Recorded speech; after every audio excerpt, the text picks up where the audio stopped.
Hi, I'm Jennifer from Shabby Fabrics. I'm excited to share with you a new design that I have for Easter.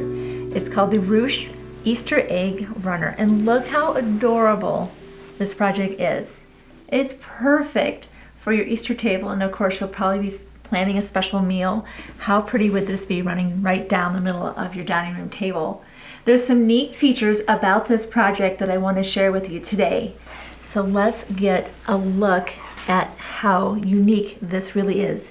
This is just simple patchwork to begin with, but then quickly you can see the detail of what's called ruching. It's a French word that means to gather or pleat. It's been around for hundreds of years, and it's really coming back in popularity. I'm seeing it more in embellishment of clothes, pillows, a lot of home decor. And so I brought that technique back into this, and I thought it made a cute little accent to the Easter egg. So in the kit, when you receive the kit, or maybe you're going to just be purchasing the pattern and using your own fabrics, you'll do the patchwork as you normally would. They're just squares sewn together, and you'll cut that out into the shape of an egg, and then applique that to the background as you would prefer.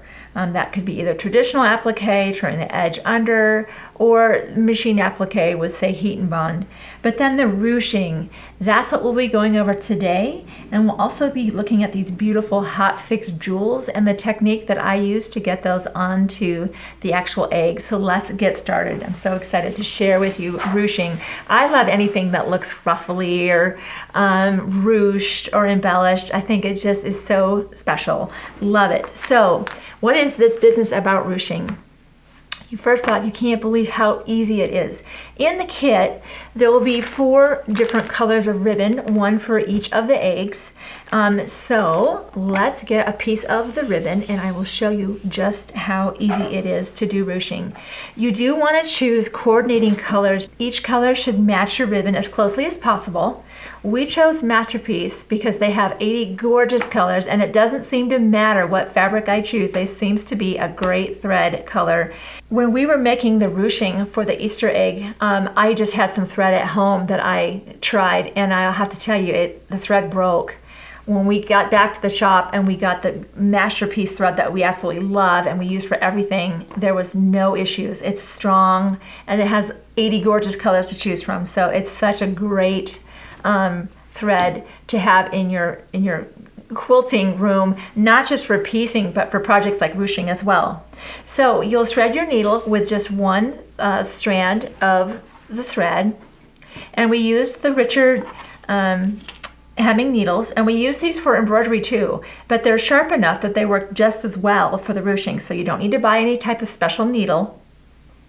So you will get your ribbon, and from the satiny side, you've knotted the end. You're going to create, and let me show you, I've done a little piece of this ahead of time. Put our ribbon or thread up there. You're going to stitch into the ribbon in a zigzag pattern with running stitches. Running stitches mean there's gap. There's a stitch and you come up. You'll be doing this zigzag or kind of a chevron pattern across the ribbon as you go. Yes, you could probably do this by machine. I didn't have nearly the control with the machine as I did if I just did it with needle and thread. So, and it's not a huge amount of ruching, so just do this by hand and you'll have a lot more control. So put the ribbon out in front of you like this. I've threaded the needle and I've got a knot at the end. And you do want to have a pretty long thread because you can't have more than one thread in this. It must be continuous.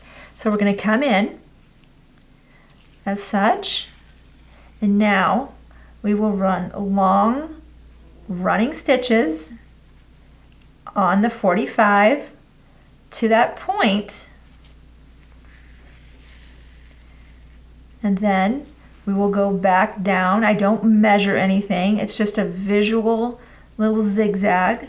So I don't come up and then go back down and grab underneath. I do that several stitches where I kind of rock the needle. So let's go a whole pass of where you can see how I rock the needle back and forth, and it makes it go so much quicker. So here we are. We're going to I'm kind of looking at this over here. I'm going to go down and I rock up and I rock down and I rock up, and I want that to not be obviously on the very edge, but near it. And I come through, turn my ribbon. Again, I've got my kind of visual target. I'm kind of looking, oh, probably about there. Go down, rock, rock, pivot back and forth till I'm about there. Okay, you will continue with this fashion all the way down a fair distance. This ribbon I've already put the running stitches in ahead of time, so I've got about this distance. Now, I'm not going to do the whole thing yet. I'm going to do, I don't know, what is that? 10 inches, and then I'm going to begin to pull. Look at how that little pucker is beginning to happen, the little gather is happening. And you just work your way down, running those toward that knot. There's a knot right there. And it doesn't really matter whether the knot's on the front or the back. It doesn't really matter. And you see how you just run these down there. You can see now how important the thread is. You're going to see the thread because it's right there. You can see it. So it does need to coordinate. And it's important that it's strong, because as you're beginning to run these pleats down that thread, the integrity of the thread matters. So if there was ever a time to choose a good quality thread, this is that time, or all of the work will be wasted, because if the thread breaks, you're starting over. There's just no other way about it. You have to start over. So look at how cute this ruching is. So now that I've ruched a certain part, again, my needle came out, but no big deal. I would just thread the needle and do the zigzag, and I would keep ruching and keep running it down until it was the length that I want. And then when you come over to your actual project, this is a raw edge here, right on the very end. What we did for our project is we just, with a little bit of, you can either use temporary basting glue, a little bit of hot glue, we just kind of tuck that edge under to secure it. When we transfer it to the egg, that would hold that raw edge in place, and then we stitched it down with a couple threads. And then as you can see, you're just going to keep the ruching coming until the length that you want. You're going to position it where you want. You can tack that down with, again, a little bit of glue or maybe some pins to hold it in position. And then you're just going to tack it down along so you have the arc that you want. Now, as far as the length, I mentioned before you're going to do about 10 inches at a time. And then you'll keep ruching until you find the length that you want. And then when you've gathered it all up and it's the length that you want plus a little bit more to tuck under, then you'll simply, at the very end of that, knot it just like you started it. There was a knot, and at the end you'll knot that and you'll cut it, and that edge will get turned under. So that's how you do the ruching. The rhinestones, oh, who doesn't love bling? If it glitters, I love it. And I think I'm finding the more women that I meet at Road to California and all these various quilting shows, even trade shows, people love sparkle. So I couldn't resist adding these beautiful glass rhinestones. Now, of course, there's the bedazzlers out there. Those are those special tools that set one jewel at a time.